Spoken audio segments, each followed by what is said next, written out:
All right, Bones, we're back for our typical Monday recap of all the weekend's action. We're going to go through our teams of the week, our men of the week. Are you ready? I'm very ready, Stevie, but I'm anything but typical. Let's get it.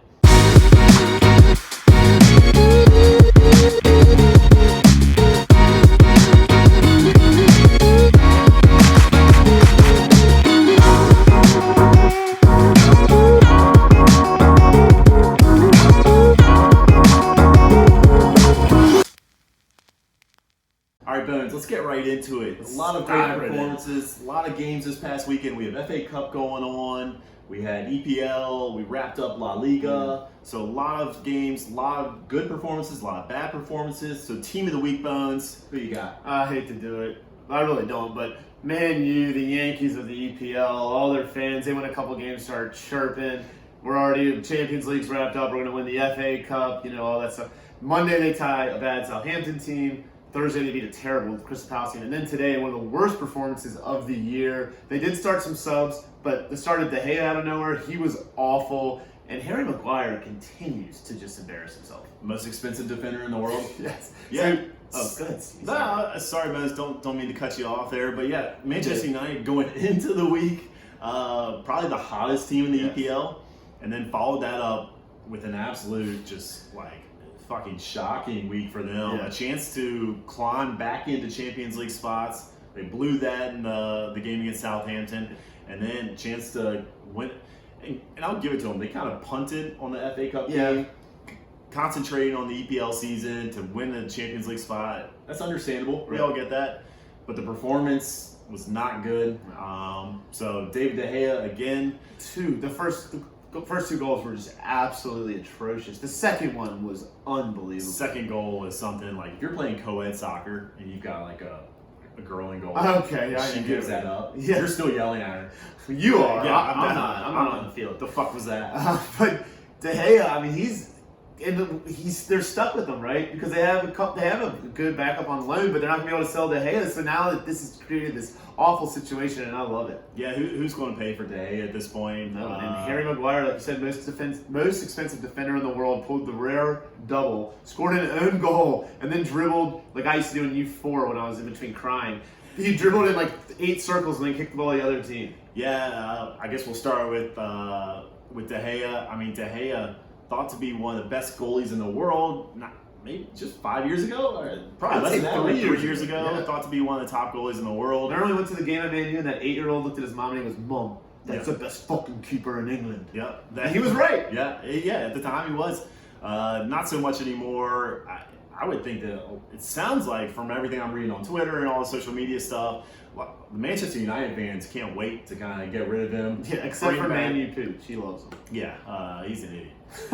So yeah, De Gea, and then we move over to Maguire. Maguire, it looks like he's been spending some extra time finishing with Phil Jones at the training. Yes, yeah. That was a deft touch. Yeah, it's good to see all that work pay off for Maguire. And then, you mentioned it, Bones, when he's dribbling around in circles, ran into Matic. And then at the end of it, it seemed like he just said, fuck it. Yeah. And just kicked it away. He wanted no part of it. He'd given the Karl Malone. Yeah. Like, he was like, and he just kept doing that. And the guy was like, what the hell is he doing? Yeah, he was on the low block just trying to get a feel for his man at that point. That was bad. Yeah, so Manchester United, Bones. Okay. So who's your team of the week, Stevie boy? Yeah, Bones, I'm staying in the EPL. I'm going with the Arsenal. Yes. This is actually a good one. Arsenal, they've been like really hot since the restart. Yeah. So Arsenal earlier in the week on last Wednesday, beat Liverpool 2-1. Yeah. So good for them. And then comes in FA Cup semifinal. Really, the only thing Arsenal has left to play for is FA Cup. So FA Cup, they beat Manchester City 2-0, coming off 2 goals from Aubameyang.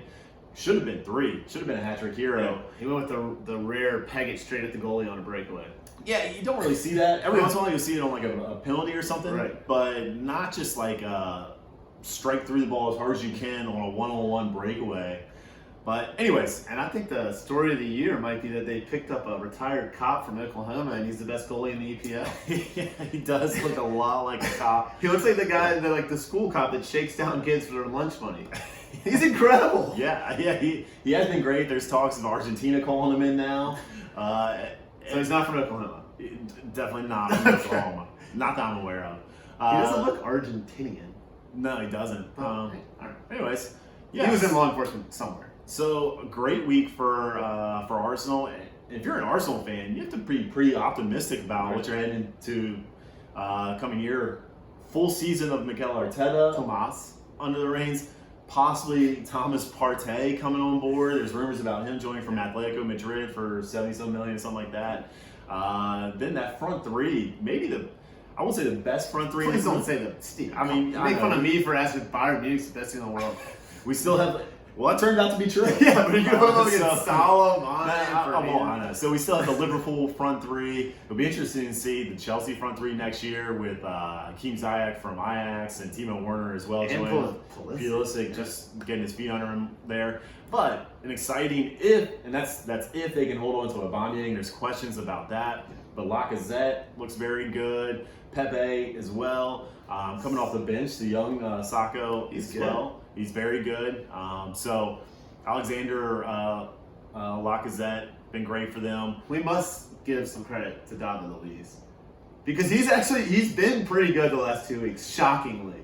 Yeah, I mean, I have to say, it can't be David Luiz, right? Like, it's got to be Arteta. No, but they put up a clean sheet against. They gave 1 goal combined to Liverpool and Man City, so you got to give them a little bit of credit. I will say this: I'll give David Luiz credit for his latest comments coming out, pretty much saying like, "Fuck you guys for criticizing me." Like, I'm out here balling. He said football is about survival, and I'm surviving. He's surviving. Not a Spanish accent. Hair's barely surviving, but he's surviving. He looks good. Yeah. So again, I'm a big Arteta fan. I think he's doing great things for them. We'll see if they spend a little bit of money. You know, you look at that team in the roster and some of the young guys they got coming up. Tierney out on left back, like we said, Sacco earlier, right wing. You know, I don't think they're far off. Just a couple players. They need some help in the back. Yeah, I think we can all agree on that. Mustafi, that Psycho Socrates, and David Luiz is your back three. Yeah, you don't want that. You don't want that. But yeah, so but they got a goalie, so yeah, not so far away from competing for a Champions League spot. Just a couple of pieces to add, but we'll see what they do in the offseason. Lots to be optimistic about, though, if you're a Gunner right now. So that's our teams of the week. Bones, your favorite here, men of the week.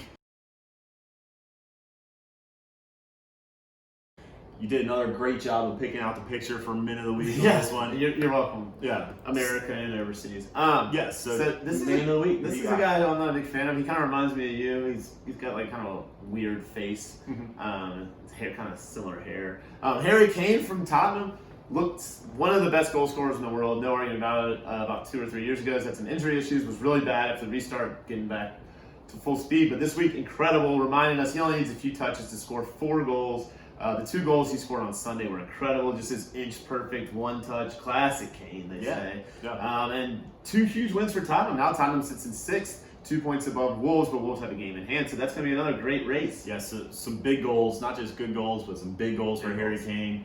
Yeah, big goals, big balls. So Son finding some joy. So big week for the Coys. Son cleaned up all the Tottenham season awards, player awards. He had like 11 assists this year, which is shocking. For a man that dribbles as much as he does, you don't think of him for that. You don't. But yeah, so Harry Kane, you know, I'm never one to feel sorry for any like Tottenham player, Tottenham in general, but you were starting to feel sorry for him a little bit. Watching him just kind of, he was doing the like Ozil where he just jogged around while their team passed. Yeah, the first couple matches for Tottenham under Jose Mourinho, like parking the bus to an all-new extreme, especially against that Manchester United match. Anyways. So you're starting to feel sorry for him. He looks like he was miserable out there.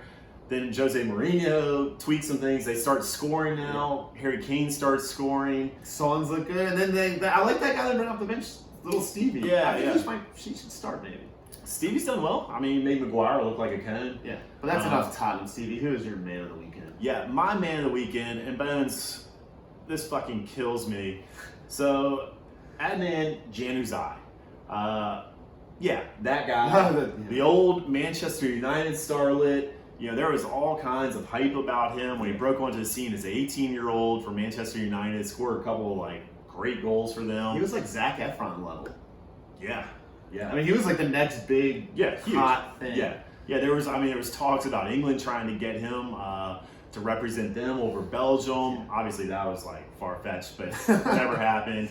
But yeah, and then he plummeted all the way to Sunderland, and then was part of the Sunderland group part of the first relegation. Right, and that team was one of the worst EPL teams in history, so they would not have gone up even. I mean, they wouldn't have stayed up even if he tried. But people in Sunderland. I remember reading tweets like people wanted to kill him. He just completely gave up on the season about a quarter of the way through. Yeah, so gave up on Sunderland. So how does that apply to this week, our man of the week? Well, Bones, that motherfucker dug himself out of the grave again, appeared out of nowhere for Real Sociedad, La Liga, down 1-0 in the 85th minute to 89th minute, excuse me. Thank you, Bones.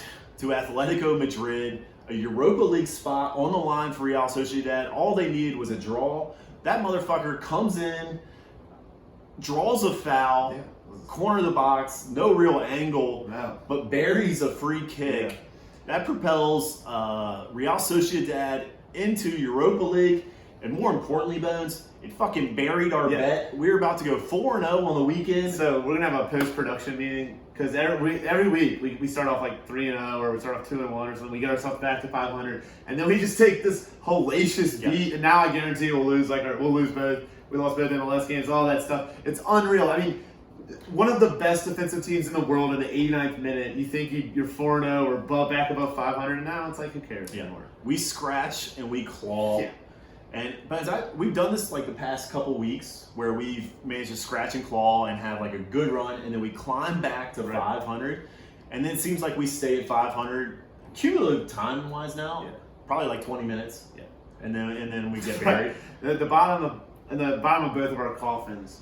Yeah, scratch marks. Yes, yeah. So I'm gonna bury you. And Yana's eye too. I mean, somehow that motherfucker managed to climb out. I mean, you gotta give him some credit because Real Sociedad, like you said, they made Europa. He single-handedly drew the foul and scored the goal. He's like a club legend now, and he does not deserve to be a hero. And by the way, his fucking hair. Oh, the Belgians are so weird. First Dr. Evil now. Yeah, I honestly, I think his hair is a big fuck you to every Sunderland fan out there. He's like, I'm still out here just fucking sporting this thing. There's no one in Sunderland who has light hair. The sun hasn't come out since the 80s. No. So Adnan Yanazai, fuck you, my man of the weekend. But all honesty, great goal for him, great goal for Real Sociedad, massive goal. And Bones, those are our men of the week. Yeah, so La Liga's done. Sadly, we'll always remember you. But great news though, Bones, we still have EPL going, a lot of tight races, Champions League spots. Relegation battle, which we kind of like maybe we're too early to like. Well, that's because at the time of filming, Bournemouth was losing to Leicester, and then Leicester, and that brings me to my next point. MLS. If any MLS goal he did with Schmeichel just cost him the season. He kicked a goal kick off his own player, then Bournemouth scores again to go up 2-1, and that moron takes the guy's legs out inside the goal. Yeah, that was unreal. If that happened in MLS, I'd be getting all these tweets. People would be sending it to me. Watch this. I can't watch videos. I have a flip phone. Stop sending them to me. Yeah, I think the moral of this story is take MLS for what it is. Yeah, it's fun to watch.